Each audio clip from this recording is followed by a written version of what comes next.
Hello everyone, मी प्रियांका सकपाळ तुमचं सर्वांचं आपल्या चॅनलमध्ये खूप खूप स्वागत करते आहे। आज आपण जाणून घेणार आहोत कुंभ म्हणजे ॲक्वेरियससाठी कसा असणार आहे ऑगस्ट 2026। पण त्याआधी तुम्हा सर्वांचे खूप खूप धन्यवाद, कारण आपण 1K सबस्क्रायबरचा टप्पा पार केलेला आहे आणि ऑफकोर्स या सगळ्यांमध्ये तुमचं महत्त्वपूर्ण योगदान आहे। सो पुन्हा एकदा थँक्यू सो मच। सुरुवात करूया आपण कुंभ राशीसाठी कसा असणार ऑगस्ट 2026। रिलेशनशिप पासून सुरुवात करूया। पाहूया रिलेशनशिपच्या बाबतीमध्ये काय घडणार आहे कुंभ राशीसाठी।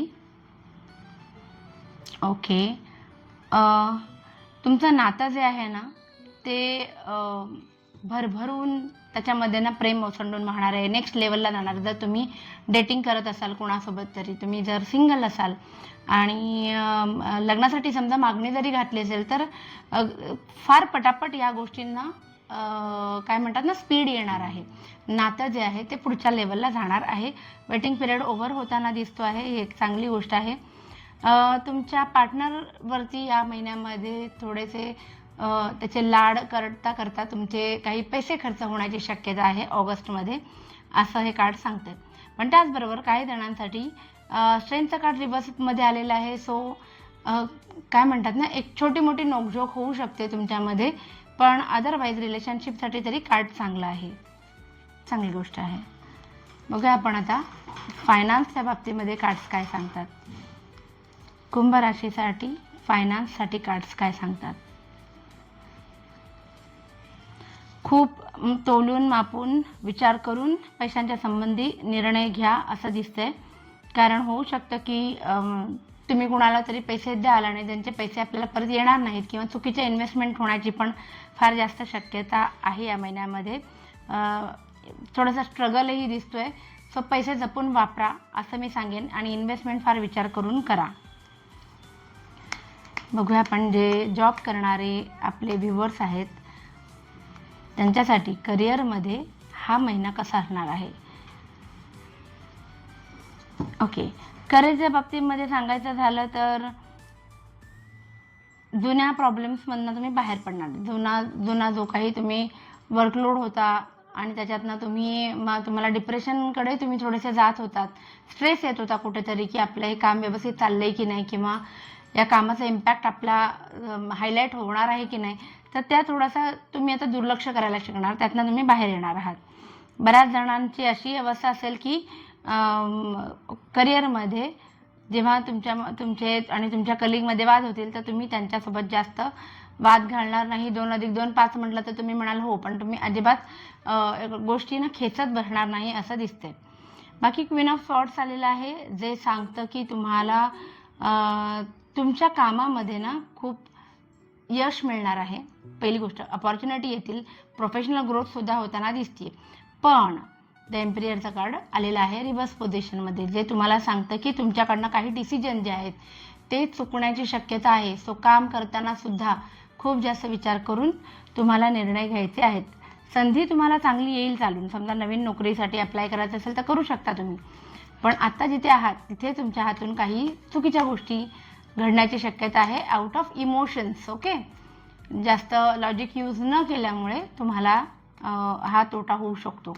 बघूया आपण आता बिझनेससाठी कसे कार्ड्स आलेले आहेत। जे बिझनेस करतात कुंभ राशीचे त्यांच्यासाठी कार्ड्स कसे आलेले आहेत। ओके, जुनं जे गेलं त्याच्यावरती आता जास्त लक्ष देऊ नका। जुने झालेले लॉस जे असतील किंवा तुमची जुनी झालेली फसवणूक, डिसअपॉइंटमेंट जे आहे त्याला दुर्लक्ष करायची वेळ आलेली आहे आणि नवीन संधीच्या दिशेने तुम्हाला पावलं उचलायची आहेत। बिझनेसमध्ये कुणालाही उधार पैसे देऊ नका, कारण ते लवकर परत येणार नाहीत, किंवा तुम्ही कुणाला तरी मदत करायला जाल आणि मग ते तुमच्याकडनं खूप जास्त अपेक्षा करतील, अजून जास्त तुमच्याकडनं आर्थिक अपेक्षा ते करू शकतात। सो बिझनेसमध्ये पैशांची देवाणघेवाण करताना खूप विचार करून करायचा आहे। बाकी द मॅजिशियन आलेला आहे। सो तुमच्या स्किल्सना जास्तीत जास्त काय म्हणतात ना तुम्हाला तुमच्या बिझनेसमध्ये वापरता येतील, ज्याचा फायदा तुम्हाला बिझनेससाठी करून देता येईल। शून्यात नाही उभे करता येतात नाही का लोकांना काही गोष्टी, तसा एक ॲटिट्यूड असणार आहे। सो तुम्ही हार मानणार नाही आणि नक्कीच यश मिळेल तुम्हाला। फक्त आपल्या लक्षात काय ठेवायचं आहे, पैशांची देवाणघेवाण करताना आंधळा विश्वास ठेवायचा नाही आहे आणि जे जुनं गेलं आहे, निघून गेलं आहे, त्याच्यावरती विचार करायचा नाही आहे. नवीन अपॉर्च्युनिटीच्या शोधात आपल्याला राहायचं आहे. बघूया आपण आता जे स्टुडंट आहेत आपले कुंभ राशीचे, त्यांच्यासाठी हा महिना कसा असणार आहे. ओके, स्टुडंटसाठी महिना चांगला आलेला आहे, पण दगदग खूप जास्त होईल ऑगस्टमध्ये. त्यामुळे किंवा व्हायरल वगैरे या सगळ्या गोष्टींमुळे आजारपण येण्याची शक्यता आहे. अभ्यास व्यवस्थित होईल, प्रगती व्यवस्थित होईल. नवीन काही ट्राय करायला जाऊ नका ज्या पद्धती तुम्हाला माहिती नाही आहेत. समजा एखादा प्रोजेक्ट तुम्हाला करायचं आहे तुमच्या शाळेमध्ये, तुमच्या कॉलेजमध्ये, तर कुणाच्या तरी देखरेखीखालीच ते प्रोजेक्ट करा असं मला म्हणायचं आहे. बाकी डिसिजन्स तुमचे चुकणार नाहीत, पण नवीन गोष्ट करताना कुणाचा ना कुणाचा तुम्हाला हे घ्यायचं आहे, ॲडवाईस घ्यायचा आहे, सल्ला घ्यायचा आहे. पाहूया आपण कुंभ राशीच्या लोकांमध्ये हेल्थसाठी कार्ड काय आले. ओके, हेल्थसाठी कार्ड आलेलं आहे. धारदार वस्तूंपासून तुम्हाला सावध राहायचं आहे. स्पीड कमी करायचं आहे तुम्हाला. जर गाडी चालवत असाल, कोणतंही वाहन चालवत असाल, तर खूप जास्त स्पीडने जायचं नाही आहे आणि ओव्हर थिंकिंग करायची नाही आहे, हे तुम्हाला याच्यातनं कळते. सो ओव्हरऑल असं होतं वेगवेगळ्या ॲस्पेक्ट्समध्ये कसा असणार आहे हा महिना. पण आता जाणून घेऊया ओव्हरऑलच सगळ्यांसाठी जनरल रीडिंग की कुंभ राशीसाठी कसा असणार आहे ऑगस्ट 2026. बघूया आपण काय येत आहेत कार्ड्स. जसं की तुम्हाला मी फायनान्सच्या बाबतीत पण बोललेले, बिझनेसच्या बाबतीत पण बोलले होते की पैशांच्या बाबतीत कोणावर विश्वास ठेवू नका, विश्वासघात होऊ शकतो. तर हे कार्ड आपल्याला पुन्हा तेच सांगते की विश्वासघात होण्याची फार जास्त शक्यता आहे. नाईट ऑफ कप्स आहे. काही डिसिजन्स जे आहेत ते तुम्ही इमोशन्स बाजूला ठेवून घेण्याची शक्यता आहे. काही गोष्टींचा प्लॅन तुम्ही करत असाल तर थोडा डिले होण्याची शक्यता आहे. पैसे येतील, ही एक जमेची बाजू आहे की तुम्हाला तुमच्या कष्टाचं फळ जे आहे ते पैशांच्या स्वरूपात मिळेल व्यवस्थित. काही जणांना संधी समोरून चालून येतील, पण तुमचा जो हट्टी स्वभाव आहे त्याचा परिणाम म्हणून का होईना पण आलेली संधी तुमच्या हातून निसटायची शक्यता आहे.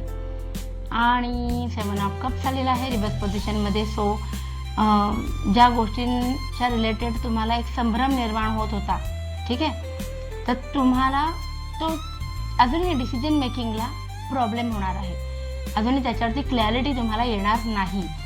किंवा एखादी सिच्युएशन असेल जिथे तुम्हाला तुमचं मत आहे, तुम्हाला कळते योग्य काय अयोग्य काय, पण त्या सिच्युएशनमध्ये तुम्हाला तुमचं मत मांडण्याची परवानगी नसेल. अशी एखादी घटना घरामध्ये घडू शकते, ऑफिसमध्ये घडू शकते किंवा बाहेरच्या समाजात घडू शकते. पण तिथे तुम्हाला जरी तुम्हाला इंटरनली तुम्हाला आतून क्लॅरिटी असली तरी त्याच्यावरती काम करायला जे आहे योग्य वातावरण पोषक तुम्हाला या महिन्यामध्ये थोडंसं मिळणार नाही असं दिसतं. तर जमेची बाजू आहे. अपॉर्च्युनिटीज पण येतील, पैसे पण येतील, पण तुम्हाला खूप काय म्हणतात ना, जागरूक राहायचं आहे. कुठल्या संधीचा, तुमच्याकडे ज्या संधी आहेत त्याच्यामध्ये तुम्हाला फायदा होण्यासारखा आहे का, किंवा नवीन स्वतःहून चालून येणारी संधी तुमच्या हातात असलेल्या गोष्टींपेक्षा जास्त फायदा करून देऊ शकते का, याच्यावरती तुम्ही विचार केलात तर नक्कीच फायदेशीर राहील. आय होप तुम्हाला आजचा व्हिडिओ आवडला असेल तर प्लीज लाईक, शेअर आणि सबस्क्राईब करा आणि आपली फॅमिली अशीच वाढत राहू दे. Thank you so much. बाय.